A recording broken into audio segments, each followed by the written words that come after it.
పూరీ రథయాత్ర ప్రతి సంవత్సరం ఎందుకు చేస్తారో మీకు తెలుసా?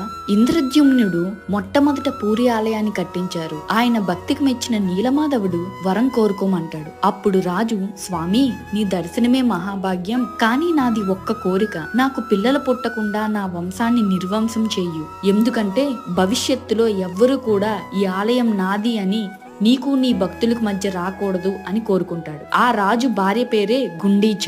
ఆమె బాధతో, రాజా, నాకు తల్లి అయ్యే భాగ్యం లేదా అని బాధపడుతూ ఉంటే అప్పుడు జగన్నాథుడు, అమ్మా, నేను నా అన్న చెల్లెళ్ళు నీకు పిల్లలుగా ఉండి ప్రతి సంవత్సరం 9 రోజులు నీ దగ్గర ఉంటాము, నిన్ను తల్లిగా భావిస్తాము అనే వరాన్ని ప్రసాదిస్తాడు. అందుకే ప్రతి సంవత్సరం జగన్నాథుడు ఇచ్చిన మాట నిలబెట్టుకోవడానికి రథం మీద గుండీచా ఆలయానికి వెళ్లి ఆమె చేసిన వంటలు తిని ఆమెని సంతోషపరిచి తిరిగి వచ్చేస్తారు. అంతటి కరుణామయుడు ఆ జగన్నాథుడు. జై జగన్నాథ.